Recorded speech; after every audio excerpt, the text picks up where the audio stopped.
since Donald Trump is still involved with everything going on with his legal issues, upcoming is Thursday, the day that they were saying he has to turn himself in.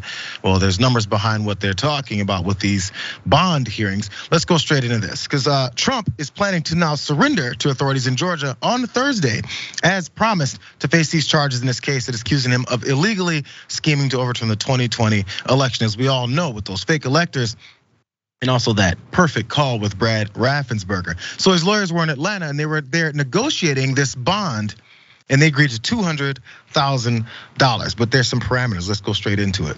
The former president is barred from intimidating co-defendants. This is what he agreed to in order to get this $200,000 bond. He's barred from intimidating co-defendants, witnesses, or victims in the case. That's including on social media. That's according to the bond agreement. Trump's defense attorneys and the judge all agreed to it. It explicitly includes posts on social media or reposts of posts made by others. They know his MO. More, the agreement also prohibits the former president from making any direct or indirect threat of any nature against witnesses or co-defendants, and from communicating in any way about the facts of the case with them, unless it's through attorneys. Also, the order sets Trump's bond for the RICO case, or that charge, at $80,000, and adds $10,000 more for each of the other 12 counts. That's where we got to the $200,000. And the amount defendants must pay as a form of collateral to ensure that they show up for required court appearances. We know what bond is, of course. So now they've negotiated this whole thing down, and 3 of these lawyers were indicted along with him. Crazy, because he didn't do it alone. We know how this whole thing works. For each of these other attorneys, the bond for the RICO charge was set at $20,000, with varying amounts for the other charges that they also face. John Eastman and Kenneth Cheeseborough each had a bond set at $100,000. Ray Smith's bond was $50K, and bail bondsman Scott Hall, who was also accused of participating in a breach of election equipment in rural Coffee County, his bond was $10,000. And there's 19 other co-defendants that are already beginning to surrender. So as all this comes together, we talked before about how he's gonna have a mugshot potentially this time, because it's a state situation versus those federal charges. And now maybe we're gonna see that mugshot. All these things are being negotiated, which comes to the first thing I wanna ask you, Aida, because this stuck out to me. I've had family members that have been in jail. I've had friends that have made it that way.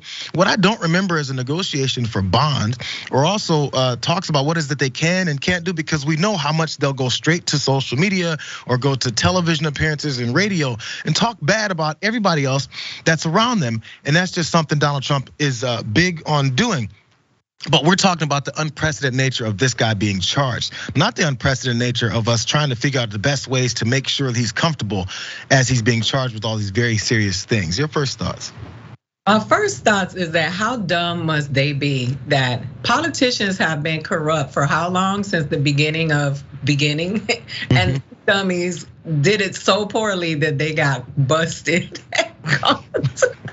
And the comedian in me is like, yo, y'all can't even do politics, corrupt politics right. What dummy.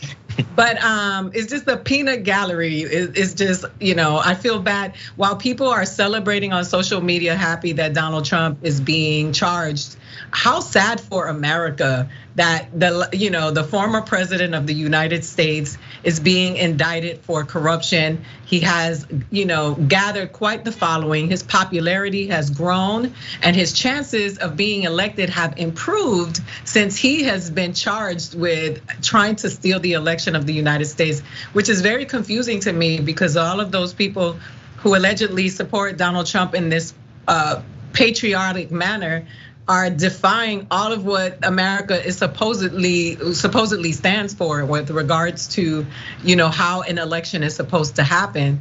But I just think it's just a sad state for the country to be in, as we, all of this stuff is sensationalized through the media, and we salivate at all of this stuff happening. How bad is it for the American? So many people that I know who supported Trump are struggling financially right now and are really going through it, not having any medical care. Not that he did it all by himself, but that ideology, that supports Donald Trump and those conservatives, a lot of those people are suffering right now, and they're still willing to support him. So it just really makes me sad about the mental state of Americans.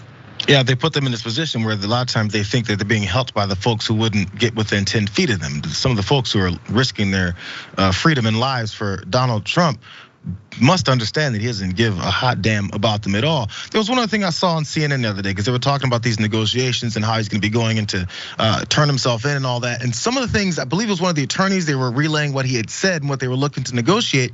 And they didn't want him in this particular holding or area because, or if nobody's gonna sit in any kind of holding facility anyway. But if so, they said they're worried about the conditions of it. I think I replayed it 2 times. And I was like, did they say insects? They were concerned about potentially insects in a place that he was going into. Again, this is what I heard. I'm not gonna confirm that it was definitely what was said, but I heard them talking about this.